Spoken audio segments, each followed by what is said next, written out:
Your Majesty, President of the City Council, Excellencies, ladies and gentlemen, welcome to this opportunity to meet this year's Stockholm Water Prize laureate. My name is Pekka Heino. I will be talking to Professor Oki and other water and climate experts, and we're also going to receive a very special greeting from a previous laureate. But first of all, I would like to introduce to you the chair of the Stockholm Water Foundation, Mr. Ole Burell.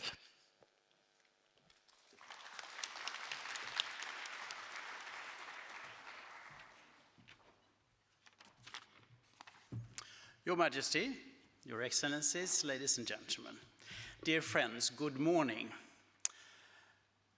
Last year, 2023, was a year of jubilees and great celebrations. The City Hall turned 100 years, the nation of Sweden celebrated 500 years, but most of all, we celebrated that our king had been 50 years on the throne, the first 50 years. Imagine that our king has met all Nobel Prize laureates in 50 years and all Stockholm Water Prize laureates since that award started to be handed out. Isn't that fantastic? That one person has met all these brilliant people. The line of recipients of the Stockholm Water Prize is a fantastic reading. So many excellent, clever people doing important things for the whole world. And today we get to meet you again here, listening to you, Professor Oki. I asked you 2 days ago, when we had the opening, what is the best with the World Water Week? And you answered me, networking and focusing on a theme. And this year's theme is really relevant, and we have had fantastic days here at Waterfront in Stockholm. Yesterday, we also had a great experience. Wasn't it moving to see all these young, talented people here, and the Crown Princess who has handed out that prize since 1997. You also gave a speech to these brilliant people.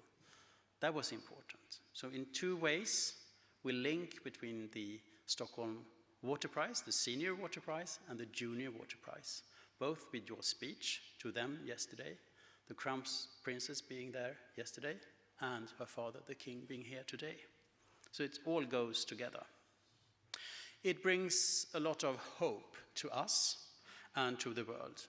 And I think that everybody in this room and everybody listening now can feel that we are very, very eager to listen to your presentation of your important subject. And tonight we will celebrate you, and you will receive the actual prize from the hands of His Majesty the King. So, once again, warmly welcome to this very special day.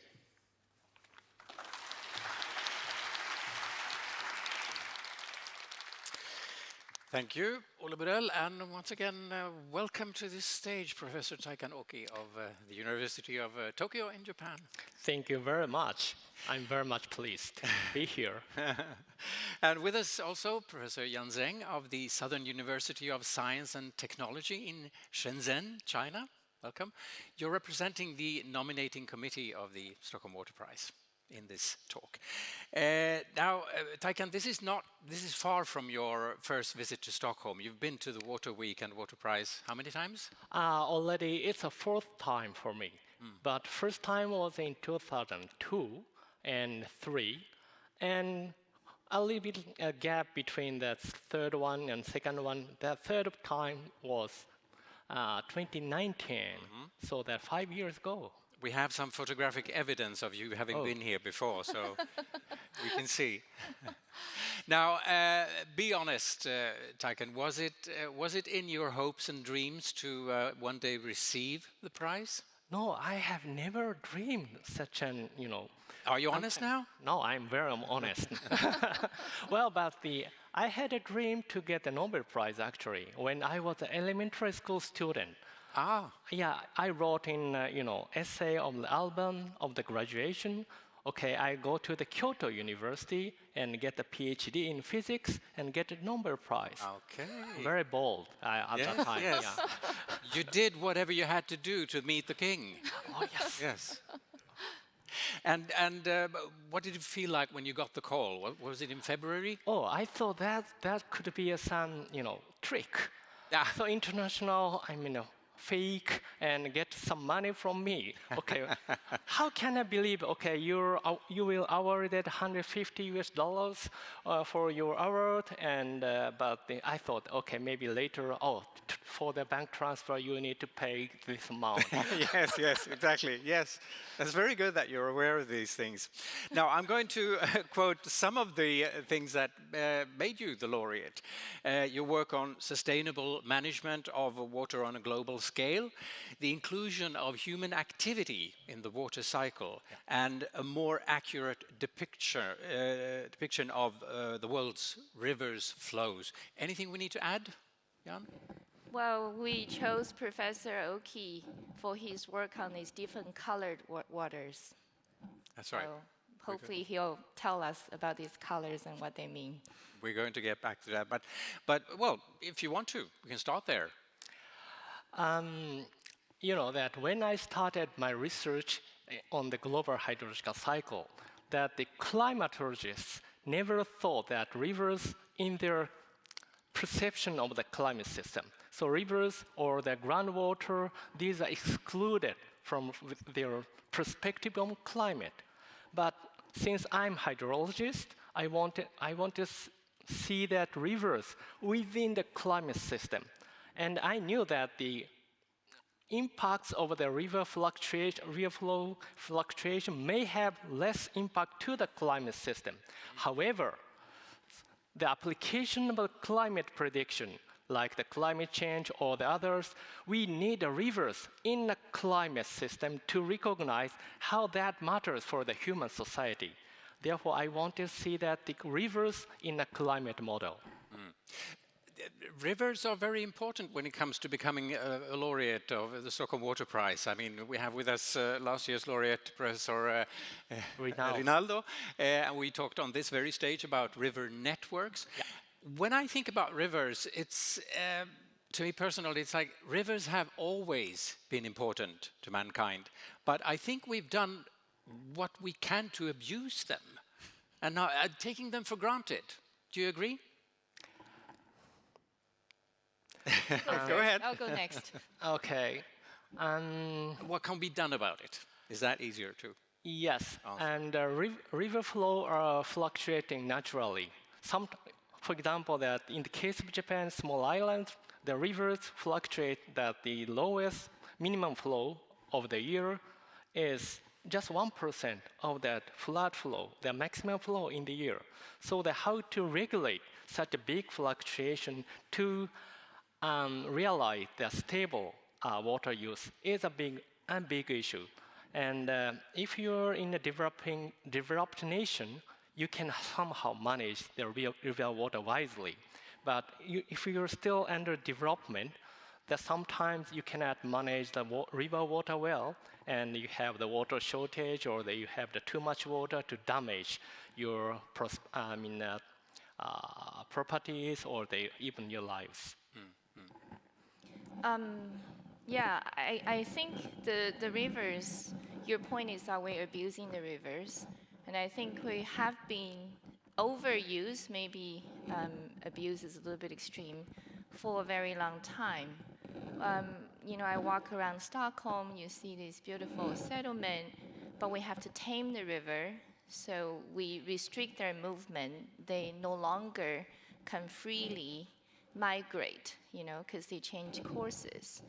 So that's one thing. So Professor Oki and a lot of hydrologists then worked very hard on trying to quantify these flows so our houses don't get flooded, and we have storage for drought.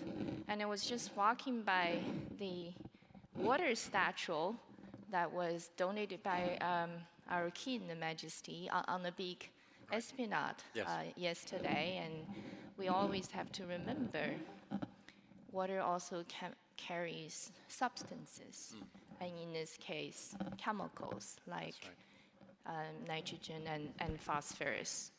So I think it's your hair that. Oh, it's that my sort of- hair. yes. Sorry. And these are the things, and it was really such a great pleasure to also see Johan Rockström here, and he's coming up.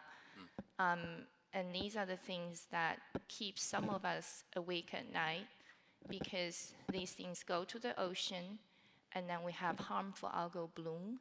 So in addition to these climate change effects, we don't know how these organisms, particularly the ones we don't see, these microorganisms, are quickly evolving and changing, and how that might affect our collective fate. Okay. So Yes. I'm too finished. A lot of people should be, deprived of their sleep because of these questions. I mean, they're important, serious. You mentioned floods. Why is the management of floods such a crucial challenge, would you say? Well, for example, that if you have a big reservoir, and to optimize that reservoir operation, so for the water resources and securing the more water, then you should fill up the reservoir as much as possible. However, to reduce that flood damage, you'd like to make a more capacity, vacant capacity for the flood water to be stored. So there is a contradiction between that water resources, securing more water resources and flood management. Or that if you'd like to withdraw the water from river, generally we construct the weirs, and that's the smaller dam, and make that the water table stable, and withdraw the water from the channels beside the river. But for that is obstacles for the flooding water. So that the lower the better for that flood management, but for the water resources management, that higher the better to secure. So there is a lot of trade-offs between that water resources management and flood management. So therefore, we need to think about how to integrate these multi-purposes together. So that's from that point of view, that flood management also important for the water resource management, and also that recently, that due to the climate change, the more intense rainfall is increasing, and it damages to the water infrastructure to secure the stable supply of water resources. In IPCC 6th assessment report, it writes about that. And firstly, when I saw that, it can happen theoretically, but never happens in developing states like Japan, but it happened. 3 years ago, in some prefectures in Japan, that the intake facility of the water supply was destroyed by the flood due to typhoon. And we are very much afraid about such an incidents or accidents. Therefore, that even for the water resources management, think about floods and tame the floods are very much important. Would you like to add something? Well, we've been battling floods for a long time, and I think, we built our infrastructure to suit the kind of climate we knew. And I remember many years ago, Millie written something, I think it was in Science of Nature, the stationarity is dead. So we are entering a lot of unknowns, if you wish. Mm-hmm. So climate adaptation is costly.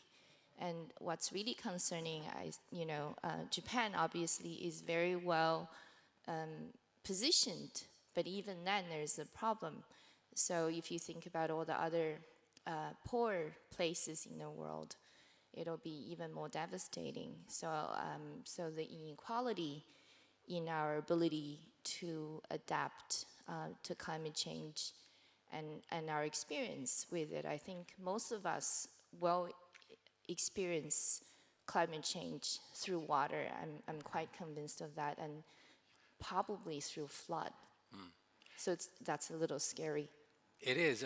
Did we wake up too late for all these problems? What do you say? Johan is sitting there, and he would say, yes, it's too late. But still, even too late, but we need to start acting now, because we cannot reverse the clock, but still, yeah, better than doing nothing. Yeah. Let's talk about TRIP. Oh yeah. It's an acronym. What does it stand for? Total runoff integrating pathways. I developed actually nearly 30 years ago. That's a digital river channel map all over the continents, and it connects the runoff from each portion of the continent, how that runoff come to the river channel and flow down to the sea. And without that information, we cannot simulate floods or that low flow of the rivers. And now that my colleagues are utilizing that for not only the water transport, but as she said, that the pollutants or that the nutrients coming from the continent to the sea, and it sometimes pollutes, sometimes it enriches the ocean. That's quite impressive, isn't it? It is, and it's a great acronym, I think, for anything to stick. For the younger hydrologists, when you make something, you need to have a great acronym. Yeah, true, very true. Now, floods are all over the news. I mean, too often, people in need all over the world as well. How do we use science to help people in need to adapt to climate change? Yes, I think that the recent scientific advancement that enable to show the options, how you can adapt to the possible change of the risks due to the climate change. So that what kind of risks you will face in the near future or at the end of this century, and what could be the options you can take for that floods or that temperature rise or that agriculture's troubles or the sea level rise. So I think that showing that options and let the policymakers to decide which option should be taken and based on the science. I think that is our role, to show the options or maybe recommending some better or the feasible options. You're an educator. I mean, what you just said, that means a lot of education. Education to the students is fine, but I'm very much reluctant to tell that or educating the policymakers. Ah, we'll get back to that. Anything you would like to add to this, Jan? I think the science is really wonderful because that allows us to see the future with confidence, or with some degree of confidence. And I would like to echo what our laureate just said. We did a lot of global science because our ability to observe this planet from the satellite, from many, many tools we developed. But I think maybe now it's time for us to take that to localize, because all the communities need to have the same access to the knowledge to make wise decisions to manage everything, including their water. Perfect words to end your part of this conversation, Professor Jan Zeng. Thank you very much for joining us. Thank you. Thank you. Congratulations again. Thank you very much. And we welcome up on stage Anna Ledin, Director General of SWAM, the Swedish Agency for Marine and Water Management, Havs- och vattenmyndigheten in Swedish. And now I'm going to quote of some of the things that you do. Conservation, restoration and sustainable use of lakes, watercourses, the sea and fish resources. End quote. It sounds like you and the people you work with have a lot on your plate. We do for sure. And how do you manage that? Well, I think first you have to start that you have to realize, and we have been talking about this, how do we actually use the knowledge we have, the present knowledge, what we are used to do, and connect it together with the science, new knowledge. What I do have is I have a really good staff with a lot of knowledge, but we also need the collaboration. And the collaboration is extremely important here. Collaboration with other agencies nationally, internationally, but also collaboration with the science, with scientists, to have the really good talks, to bridging the gap, to say. Are they, the things that you mentioned, are they not really in sync, you know, the things that we know and the things we need to know?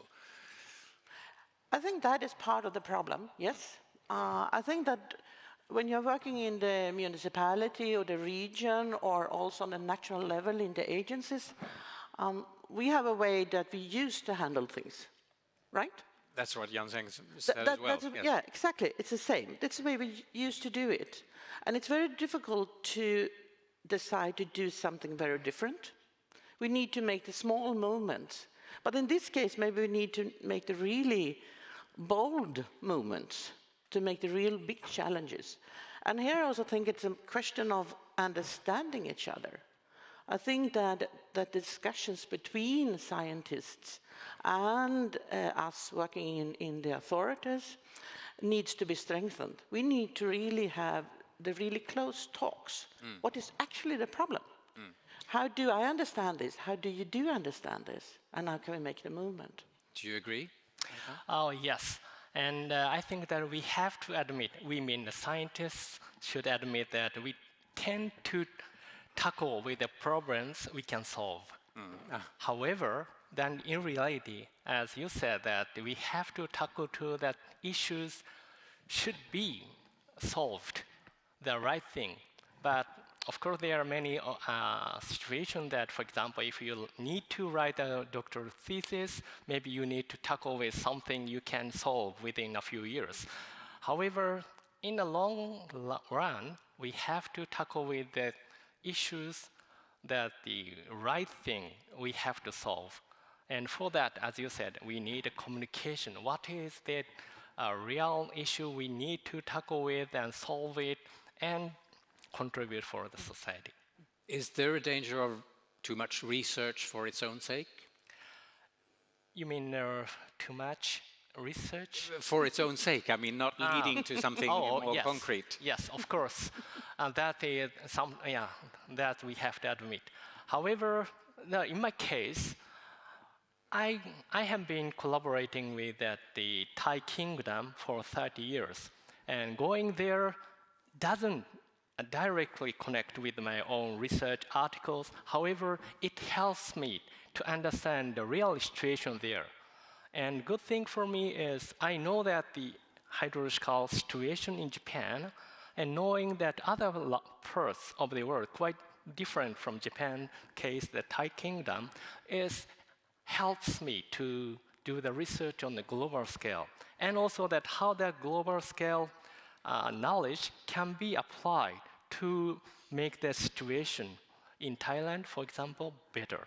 So I think that we need to force ourselves to see that real field, what's happening in the real world. Anna, some years ago, you went from the science part to more hands-on. Why and how did that come about? Well, I think it was about bridging the gap. I have been in this applied area, which actually the water sector is for all my career, working in education, working on my own research together with others. It has been a great journey, but I realized that we couldn't bridge the gap. I was also working for one of the research councils here in Sweden to really work on how we can fund research that is needs-driven research. To put this together, to really find out what do we need in the society of new knowledge. And I realized that I could make a change here, but I couldn't really achieve what I wanted. And that was to make the real difference, to be out there where we are doing the change. So I decided first to go to the municipality for 10 years. I was a director in Gothenburg for 10 years, and now I have the pleasure to be Director General for SWAM. And I think for me it's very much to bridging the gap and also I think I can be kind of a translator. And I think there needs to be more like me. I think that we should have a much more exchange between academia and the authorities. I think that would help. Now, you said that you were working on the municipal level. How do we achieve the change on the municipal level and also on the state level? That's a big challenge, isn't it? Yeah. Yes. Go ahead. Well, I think, once again, it's a question of communication, but it's also a question of looking upon the different responsibilities. At least in Sweden, the way we are handling the issues in Sweden, the municipalities has a large of responsibilities here. That's not the same in all countries, but in Sweden that's the case. The actions have to be taken in the municipalities. And of course there need to be a good collaboration on the different levels. That can be improved, but still we have that collaboration. I was just going to say that there's a lot of arguing going on, you know, who is responsible? Is it state or the municipality? Yeah, well, it's my privilege to be a faculty staff of the University of Tokyo, because we have sort of the collaboration or the connection with the governments, and we have so many, interfaces to have the discussion with the governmental officers or the bureaucrats about what kind of the policy they should take, or what could be the risks we are facing, or what should be that potential issue we need to prevent to be realized, so that I think same for the municipal level. We need a communication with the people who are responsible of the institution or the governance. Then we can change the system. Otherwise, I think it's it's very much challenging to change the mindset of the people, because we are busy. So we cannot think always how to behave better.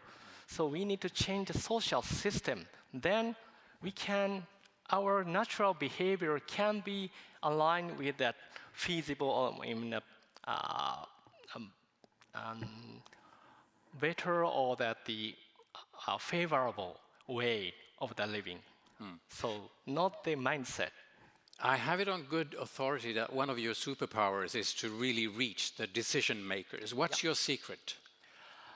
Oh, what's how I can get that position? Yeah, get them to listen and do what you want them to do. Oh. Well, as he said that we'd better tell them that translating the scientific knowledge to let them understand, okay, why and what could be the possible options to prevent that the worst adverse impacts, or that reduce that potential risks, and by that we can. That's I'm feeling that's my role. You mentioned that one of the challenges is to make people change the way they think. I think that's... Well, I think that's hopefully yes, but I feel much challenging in this. Therefore, that we need to change the social system itself rather than changing all the people's mindset. But to do that, we need to directly talk with the people responsible about the governance of the society. So that's what we are talking about now. What do you say, Anna? Yeah, but I fully agree with this. I think this is very much a question of trust. Oh, yeah. The ability to talk to each other, to trust each other, to really talk about what are the problems, that we can understand each other's. And I think the way Professor Oki describes this with to really discuss the options, give alternatives, say if we do like this, this could happen. I think that this is also a question of how scientists are developing during their career. I'm become very happy when I see senior scientists. They really have all this knowledge earned during so many years, and they go to have these discussions, really policymakers. Because there the knowledge is, and if you really have a good trustful discussion here, what are your problems? I can think like this, or you can think like that. There will be that consequence or that consequence. Then we can make the movement. But we need to spend some time on that. And we need to listen to each other on both directions. Yeah, I think that trust development is very important. At the same time, I feel that the persistency, if I believe this is correct and this is the way we have to follow, then we should saying continuously until it will be realized, right? Yeah, yeah. What it really boils down to, I think, is that a lot of things need to change in this world for things to get hopefully better. But how do things really change? How do we make them change? It's a big question. I think that one part is that you need to be optimistic. This can be done. I think that that's actually the first step. We need to believe that it can be done, that we can do this. Then I think we have to acknowledge the differences. In working as an official person, taking decisions or at least suggest suggestions for the politicians and being the scientist. But I think that if we start to talk to each other in a good way, I think it can make a difference. But I think we need to start to talk about the different roles. You don't start about what is your role, what is my role, how can we together actually give the best advice to the politicians? Because you talk about giving advices. And we need to argue about that, do the good analysis, put up the consequences. Less prestige? It could be. Maybe. Could be part of it. But also trust. To establish trust. I think that is important. Yeah, if we want to transform the society, yes, as Anna said, we need to be optimistic and don't rush. And we know, if we know the goal, try that various ways to change or that and stimulate the society. Some way may work well. If you try this way and didn't work, then try this one, or try this one. And be patient and try until it will be realized, right? Yeah. Now, briefly, Anna, what are the future challenges for your organization, for the marine and water management? I think that the most important challenge at the moment is that we can handle from source to sea question, that this is really, we have to handle it together, a holistic point of view. It's also something we have to acknowledge. In Sweden, we have been thinking in the way that we have plenty of water. How much more the water we need, and that is not really the case anymore. We have in cases lack of water and we have polluted water. The other thing is that when I started in the water sector more than 35 years ago, flooding was not an issue in Sweden. Today we have climate change and we have flooding. Yeah. So I think we have these issues. We have to think about the water in a whole holistic way, from the source to the sea, and all the different uses of water, put it together, and we have to handle that. We can't take once again at each time. It is a complex area, and we have to learn how to approach a really complex challenge. We need to make it as simple as possible, but not too simple. So I think that's the major task we are forcing at the moment. To see the big picture. Yes. Thank you, Anna. Thank you. For joining us. Thank you. Thank you.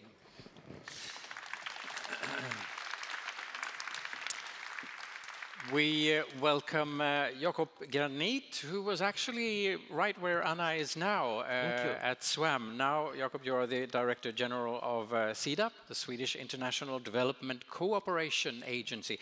So what did you take with you from SWAM to SIDA? Like, for instance, in context of Professor Oki's work in hydrology.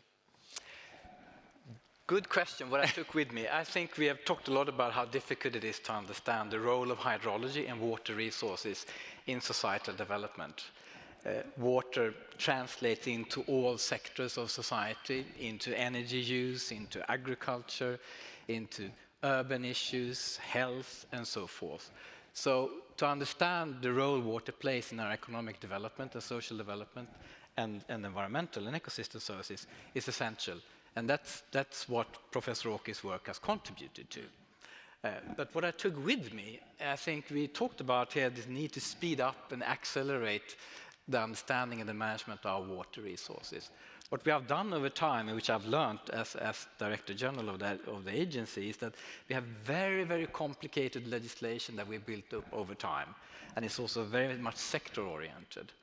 So to break those silos and to identify, as we heard from Professor Dean, to really look holistically from source to sea and get all those different legislation together holistically, that is a challenge that we need to tackle.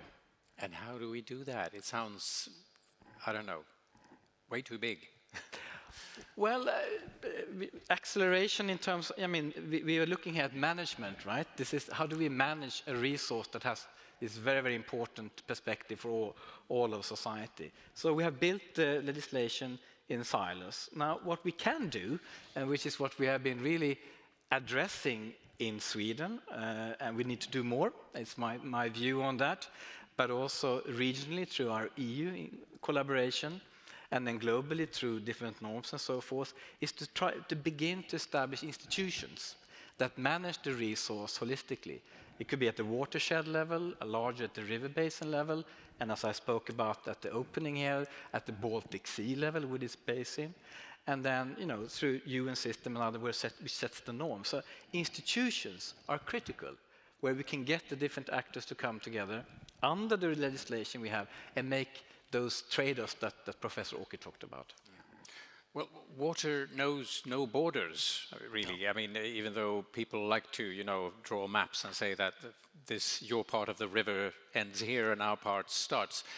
Is that a big problem, a bigger problem than it used to be, or is it getting better or worse? What would you say, the intercommunication between nations worldwide in the respect of water? You mean that the transboundary waters? Exactly. Yeah.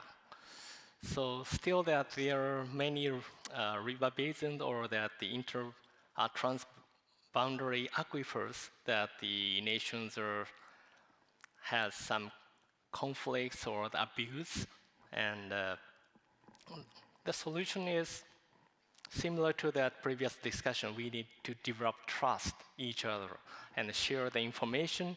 And you may know that in the past, that hydrological data set like that the river discharge were very much confidential in some nations because that for example, that whether the rivers can be crossed by tanks or not, that's a very critical information in the past. But due to that technological development, now we can estimate that the river depth or the river discharge from satellite observation with that combining numerical simulation models.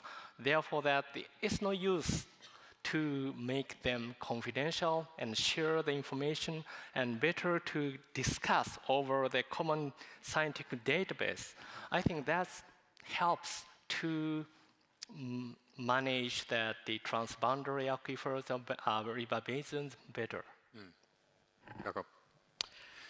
Well, again, states and stakeholders in their work that have a relationship to water, they all are very much focused on the outcomes. What can you generate from water? I mean, if you look at, for example, in Sweden, we have developed we talked about abuse of rivers. Well, I would argue we have developed our river systems for many years to produce hydropower. Hydropower is sort of the essential medium for us to meet the green transformation, and it's also contribute to Sweden being an industrial nation with all those benefits. But it also has its repercussions because we have cut the river flows. But again, to understand what are the outcomes from river management and river basin management is essential. It could be energy, and it could be agriculture products. It could also be health. Now, the point here is how do you share those benefits? And this is where there are different ways to do that. I mean, in certain aspects, you create markets where that can work. In other parts of the world where regional collaboration is extremely weak, or there may be conflicts, there are very few tools to share those benefits. So what we have seen, for example, in transboundary work, be it in Eastern Africa and other parts, if we connect river basin water management into the economic development of a region as a whole and identify how those benefits can be shared, that's one way of actually making it more attractive. It's not only water then, it's what you gain from good water management that is the most important part. What I meant, I think, when I said that we abuse our rivers is maybe with the pollution. Yeah. I mean, out of sight, out of mind. The river flows, it takes it with it, and we don't see it, so it's gone. But it ends up somewhere. And I don't really see how are we going to do that, do something about that in a good way. But we are. I would argue we are very much doing that. I mean, research has pointed toward how water as a medium transports all those hazardous substances that we talked about, being nutrients or being, other pollutants. We know that if we block our rivers, the marine life cannot meander up and so forth. So we know all these issues, and we are tackling them. I would argue society is not sitting back and not doing it. I mentioned again, we talked a lot about the Baltic Sea, our common sea outside here. What's been driving cooperation is to tackle pollution, and pollution comes upstream. So all the nation states here have worked significantly to address point source solution. We have addressed water quality problems through our sewage treatment plants and so forth. We are doing that. So it's not hopeless in that regard, but in many parts of the world, these investments are not taking place, and that's where we have to support and co-invest in those aspects. At the global level, still 80% of water is not treatment from a sanitation perspective. So that's where we can work together with our partners, because that will improve livelihoods, that will improve health, and that will improve our ecosystems in general. So I think we know, I think we are, but I think we need to do much, much more. I stand corrected. What about if we move on to the sustainable management of water resources and from the perspective of SIDA and again in relation to Professor Oki's research? Well, the Swedish International Development Corporation is an agency that works under the auspices of the government. So and the Parliament has set it a goal to improve the living conditions of people living in poverty and conflict. So both of those aspects are important. Now, as we talked about here, which Professor Oki's works demonstrate, water translates into whole society. So if you want to address poverty, and if you want to address the people that are in situation of conflicts, you have to tackle that water resource story. So we are investing in institutions, in knowledge generation, in capacity building across the globe to support decision makers to address these issues. So, because otherwise you cannot tackle poverty issues in general, and you will not have productive health, and it will limit opportunities for job creation. So water as a fundamental resource in society, it's been demonstrated the value of that. And with climate change, adding additional challenges to that, Oki's works demonstrate if you want to have a robust society, you have to invest in your water resources. Yeah. So that several years ago, we found that analyzing that available fresh water resources per person of each nation, and also that how much global GDP, domestic production per year per person, and we found there is no such a country, water scarce and poor, economically poor. That means that even if you're very economically poor, if you have some amount of water, you can produce your own food by yourself. But if you do not have enough water resources, but if you have enough economic power, you can purchase the food as a virtual water to satisfy your food demand. However, if you're water scarce and economically poor, you cannot survive. So it may sound tricky, but the water is as important as money to sustain a nation. So I think that to provide the better water resources to the nation is critically valuable to support the development. This touches upon one of the main things in your research, the inclusion of what we humans do in the water cycle. Yes, because in the past, hydrologists in the past, we believed we are natural scientists. So therefore, we wanted to know that what is the fundamental law of the nature. However, if you see your environment, it's built environment. A little bit of human activity has added to the natural environment. So we have to deal with that real nature, real environment. That is a combination of natural and human activities together. Therefore, that here in the floor that Naoto Hanasaki is sitting, that he developed that the hydrology and water resources, considering that human interventions on the hydrological cycle, like a reservoir operation or the water withdrawal from the river or the groundwater to pour over the croplands. And that gives us the better realistic water cycle on the earth. So I think that is somewhat how we pioneered and we contributed to further develop that hydrological science in the world. Jakob, you've already touched on the importance of hydrology in SIDA's work. Would you tell us finally now about some of the biggest challenges that your organization has in the future in this context? Right. So our organization works across many different spectrums, as I referred to, and so to try to move water into the building of democratic societies, the building of open and free media, and so forth, are very, very important. So the governance part that SIDA supports, the trust in the international rules-based order, democratic values, the role of institutions, fighting corruption, for example, equity between genders, and so forth. These norms and values are very, very important. So, and they relate very much to how we manage this resource as well. If we do not have a practice of where people can participate and engage in this decision making, we will fail. So I would look upon our role as an institution. Water is fundamental. We can do some investments, particularly into water and sanitation, but we can also ensure that we build these robust institutions where water becomes a natural part of other aspects of governance. So really looking at the role of water into broad societal development is important, and that's a role we can play and are playing. At the end, I think we need to convince, and I think this is what Professor Oki is talking about, our political decision makers about the importance, and economy is one key thing, health is another.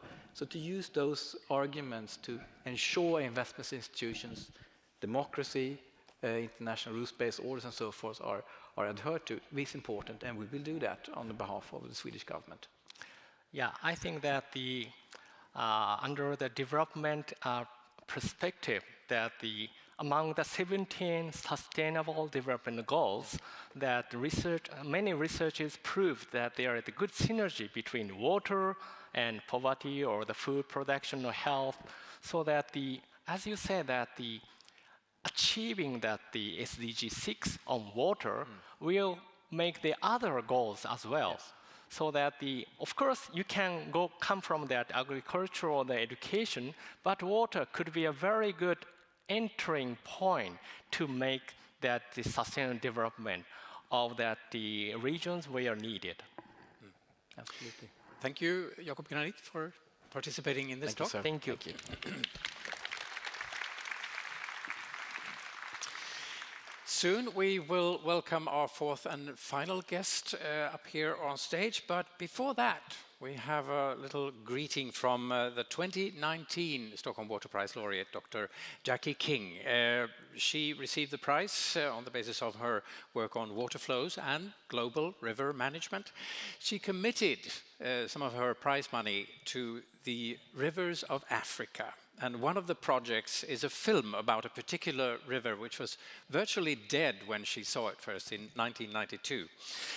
We're now going to see a few minutes the trailer of the film, Silent Voices. The far northeast corner of South Africa is an area of outstanding natural beauty and biodiversity.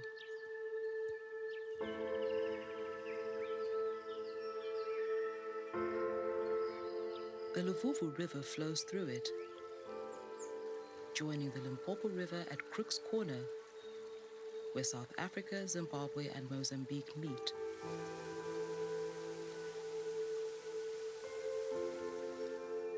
The floodplains, pans, and other wetlands provide habitat for a glorious array of plants and animals. This area is called Pafuri. It is a land of tranquil beauty, but its history is steeped in anguish, lawlessness, and increasing threats to the age-old rhythm of life. This is a story of those times, of loss and restitution, of South Africa's history, and of hope.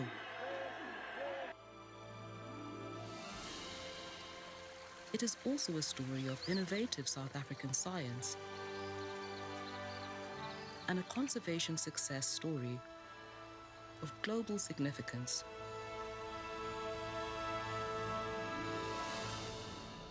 Pafuri is the ancestral home of the Makuleke people. But in 1969, they were forcibly removed to make way for the expansion of Kruger National Park. The people missed their homeland and sang of its loss. But did anyone hear their voices? Meanwhile, the Luvuvu River, like many rivers in South Africa and globally, was declining in condition due to upstream abstraction of water for growing urban and agricultural areas. In 1992, the river dried up for the first time ever within Kruger. The plants withered and the animals died or moved away. South Africa sought a new way forward that would supply water for people and also keep the rivers in good condition. Multidisciplinary teams of engineers, ecologists, water managers, and social specialists formed to specify how much water should remain in river after river across the country. The end of apartheid in 1994 brought two great changes to Pafuri. First, the incoming Minister of Water Affairs, Professor Kada Asmal, commissioned a new Water Act that included, based on the work of the teams, a legal requirement for flows to be specified and assured for each of the country's major rivers. This flow is called the environmental flow, or ecological reserve for the river. At that time, this was one of the most advanced pieces of environmental legislation anywhere on Earth. With the lifeblood of the Luvuvu River restored, the beautiful riverine vegetation regrew and the animals returned, providing a peaceful place of beauty and tranquility.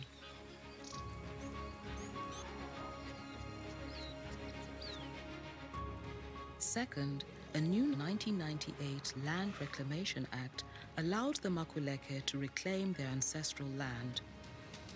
We need a title deed. And then they agreed to that. And then they gave us the title deed of the area of that 27,000 hectares, starting from Luvubu River, going up to the Pafuri Gate. And then we said, this is our land. And then we're committing ourselves as a community that we're not going to do mining. And then we opted for ecotourism. The Makuleke built ecotourism facilities along the river, providing jobs and income for many of their people. Thus, the two strands of history, the loss and restoration of an ancestral home and the death and revival of an ancient river through innovative, multidisciplinary teamwork, intertwined to provide a place of employment, contentment, and tranquility. It's beautiful. The drift methods, developed in South Africa to sustain healthy rivers have attracted widespread attention, they are now increasingly applied around the world to work together to sustain healthy rivers and healthy people.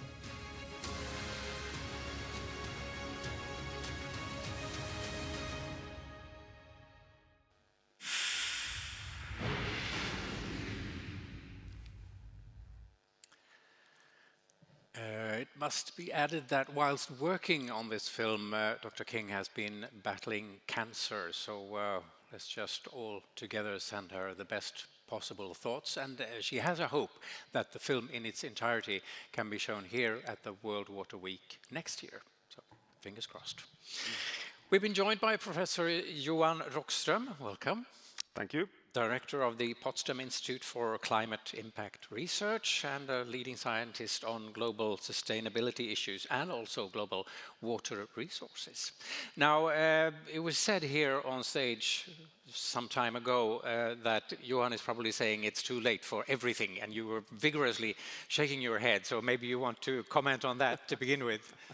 I wasn't perhaps vigorously shaking my head, but I would say that Earth system science, so basically the assessment of the state of risk, concludes that the window is still open.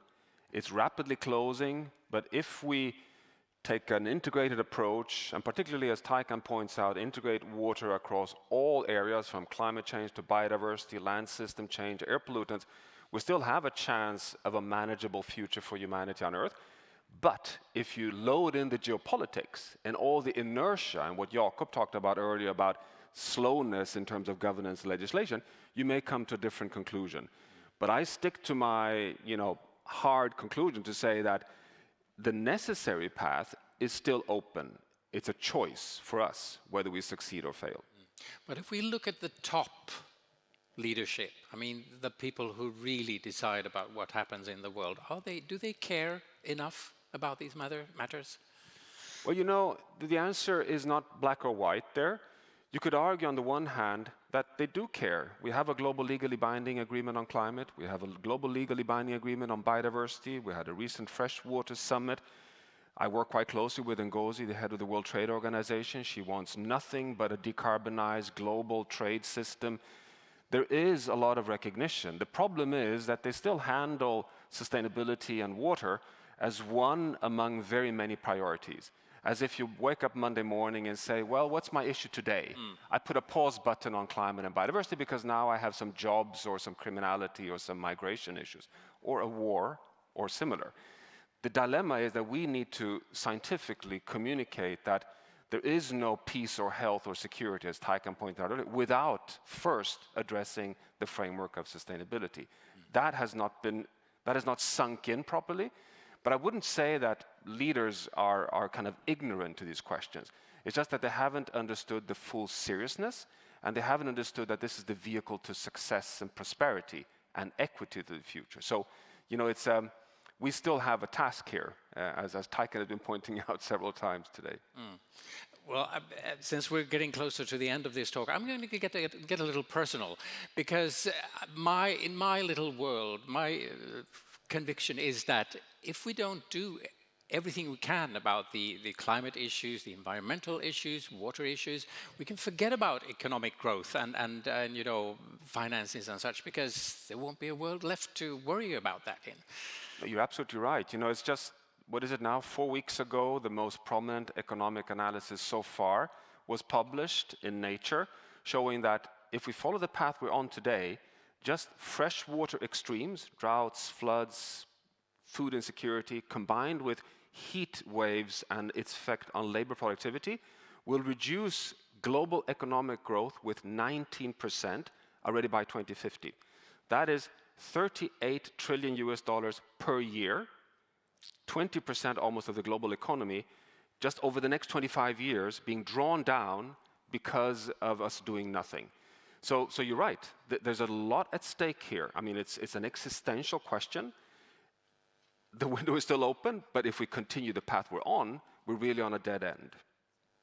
Can you put that in an email to Donald Trump? We try, I can promise you. He is, in a way, useless in terms of any efforts of communication. But again, in the US as well, I mean, we have many, many entry points to constructive science-based policy support. But what happens in November in the US, yes, you're right, it could be a watershed moment. What is your take on these things, Taikan? Yeah, Johan pointed out a very important thing that sometimes I'm claim that, okay, I understand that we need to transform our lives, but and to make that world more sustainable and avoid the climate change or the other tipping elements of the Earth system. However, it will destroy that economic growth. So they're thinking that the either economic growth or that this preserving the nature. But in reality, that to enable that the transforming the world, we need economic development to accept a little bit higher energy cost for the renewable energy, and also that a little bit higher acceptance of the people to pay a little bit more environmental concerned products. Then we can change our social system to make it more sustainable. Therefore, I think that the environmental preservation or protection and economic growth are going in line together. How do you think, Johan? No, I'm totally in agreement with you. I would even say self-critically that one of the biggest mistakes that we've been responsible for in the environmental science and environmental community in general is to always talk about sustainability as an environmental issue that we solve through sacrifice. You know, people are a problem, what we exploit is a problem, and the solution is always to back off. Now we have so much empirical evidence that that is not correct, that the pathway to a sustainable future is a more modern, it's a more attractive, it gives more jobs, better economies, better health, and particularly it creates better resilience in societies. So societies that are better placed to buffer stress and change. So when it comes to risks of conflict, migration, displacement, shocks in the economy, you want to have stable water, you want to have clean air, you want to have good biodiversity, you want to have stable climate. We even have the latest data, which is quite shocking.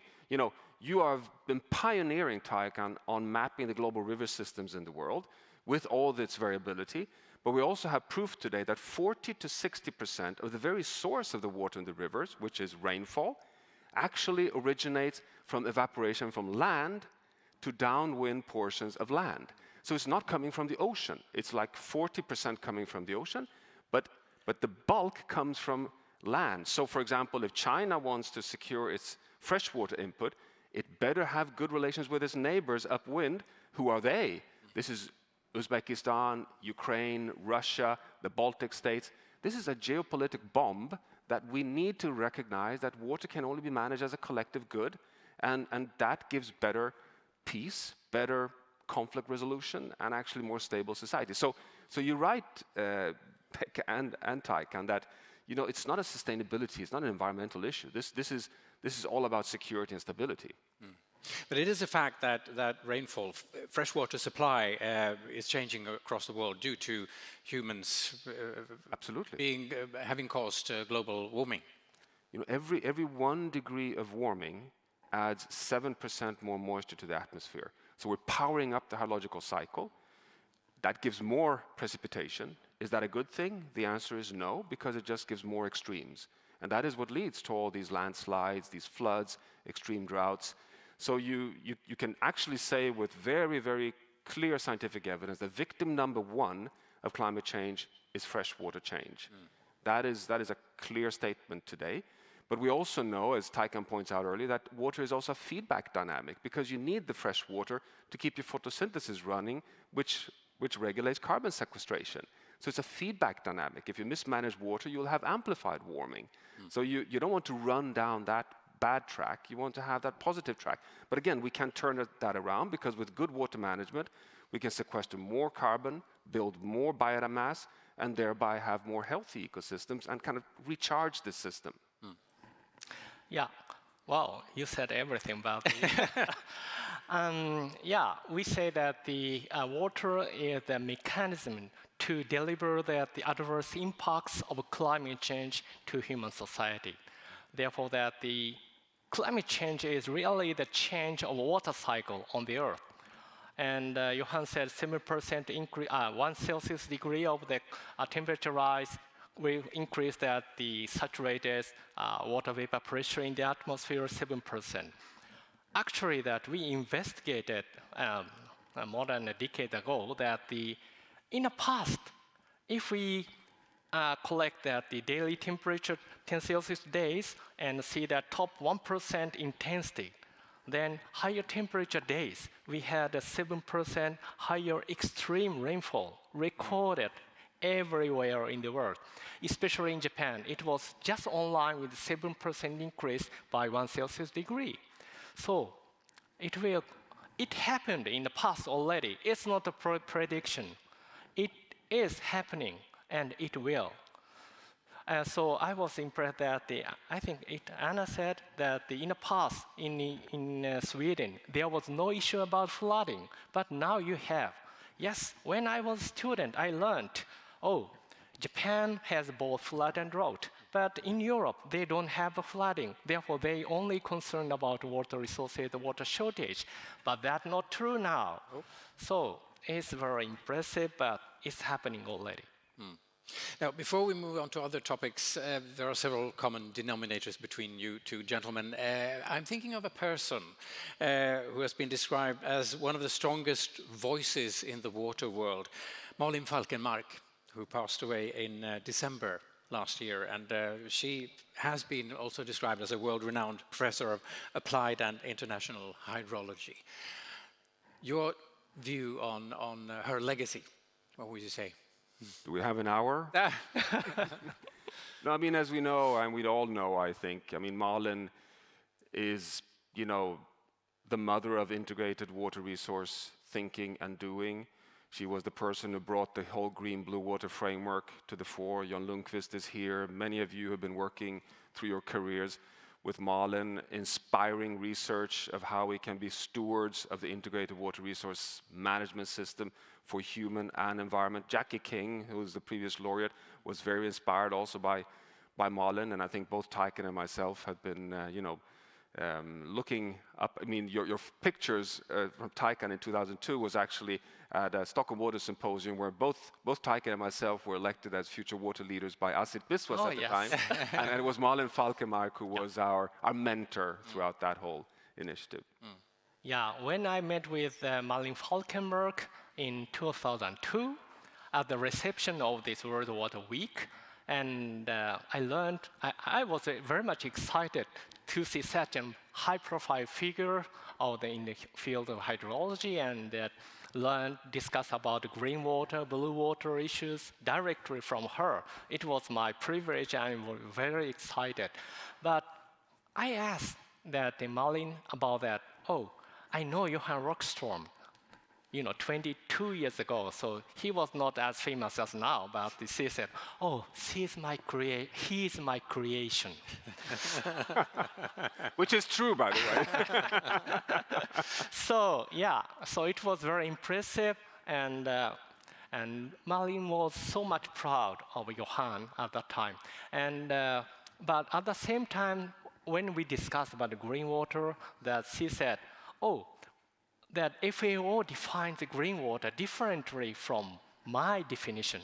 And she didn't like this kind of confusion and misconception. And she is a very nice leader, but please remember, she is a physicist and very stubborn for the misconception, or that she doesn't allow that people misunderstanding of the truth.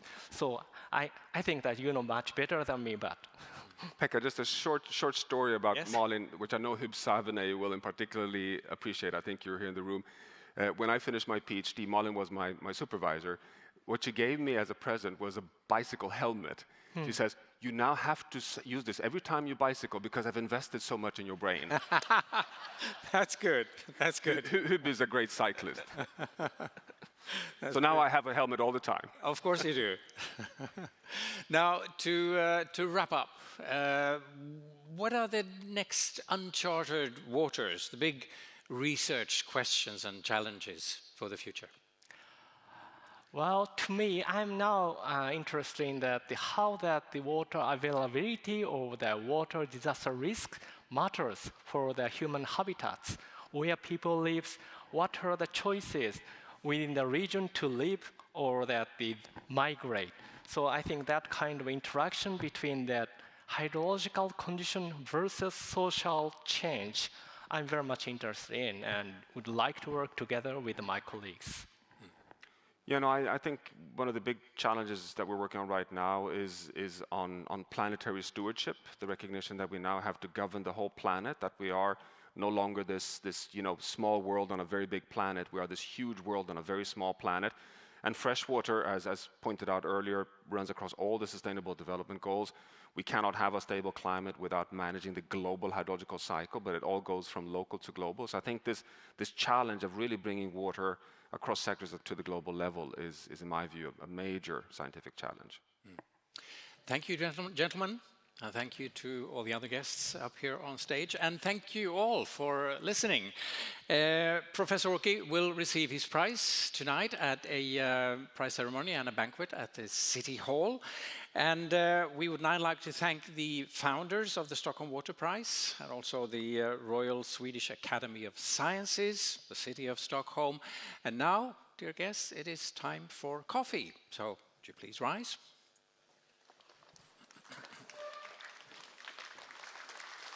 Thank you so much. Thank you.